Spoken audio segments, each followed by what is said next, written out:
Coming up later in our report, snowstorm threatens to shut down much of the river valley.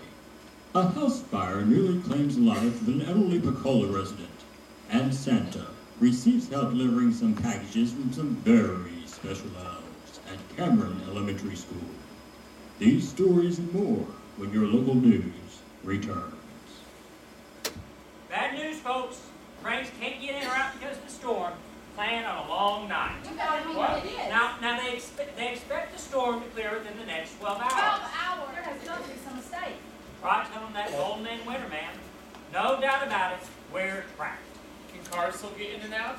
The only thing getting in and out of here is a moose. Or maybe a bear. Possibly an ox. Some small wildlife, perhaps. Although they might get their tiny feet stuck in the snow drifts.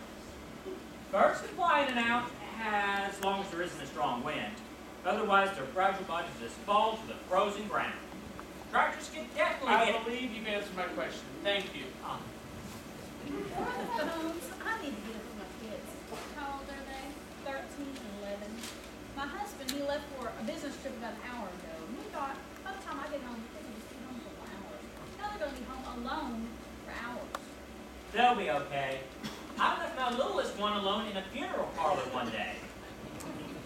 You know how it is. You get in the car thinking you have everything, then a few hours later you realize you're missing a kid. But don't let kids fool you. They're little troopers. After a few months of therapy, my little Laura Lee was just about as normal as ever. That therapist said to me, Hank, oh, Hank's my name, by the way. She said, Hank, don't leave your kids at the funeral parlor ever again. And from that time on, I haven't. With a little bit of therapy, I bet them youngins of yours will be fine too. I believe I saw the phones back there, between the bathrooms. Thank you. Oh, they don't work. They don't work. Oh my gosh, what a nightmare. Well, if I might clarify, a nightmare, according to Webster's dictionary, is a frightening dream accompanied by a sense of oppression or suffocation that usually awakens a sleeper. Now, since none of us are sleeping, this situation couldn't technically be termed a nightmare. It's more We of a... understand things. Here you go. You can call your kids on my cell. Thank you so much. Oh, great. This says service unavailable also. You know, just between you and me, I know a fad when I see one, and I don't think those phones are ever going to catch on. You're better off with the CB or walkie-talkie. I'll keep that in mind. Snowstorm must be blocking the transmission. We have to get service soon. We just have to. I'm supposed to be at a Christmas service tonight. You know, being stuck here reminds me of Joseph and Mary. Did their cell phone not work either? I don't believe they had cell phones, little lady. Did they? No, there wasn't a phone. There wasn't a doctor. There wasn't a bed. There was a manger. A manger's not a bed. It can serve as a bed. Have you ever heard anyone say, I'm tired, I'm going to manger? Well, I've been known to say it a time or two. No, you haven't. No one has ever said, I'm going to manger. I think what you're all trying to say is that the conditions were less than perfect for a child to be born. That's exactly what I'm trying to say.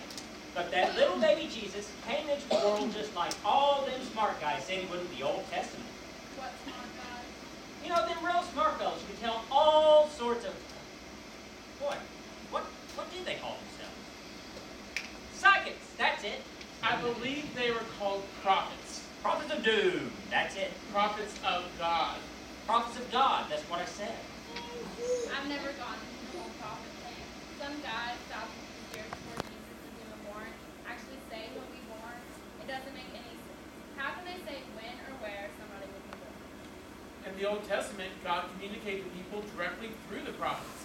It was his plan all along to take on human flesh, Jesus, and, well, obviously he would know when he's going to be born now, wouldn't he? Yeah. Whoa! You just blew my mind. You know, I can remember every year at this time, you know, someone always quotes a prophet and says, unto us a child is born.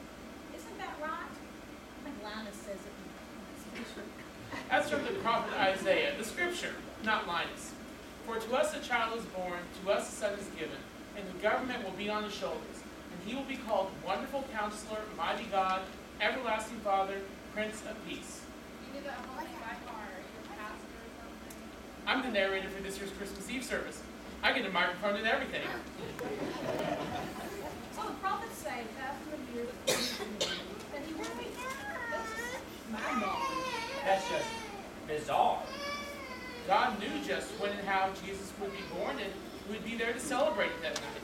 He knew there would be shepherds in the field, and he knew there would be kings who would follow that blazing star in the sky.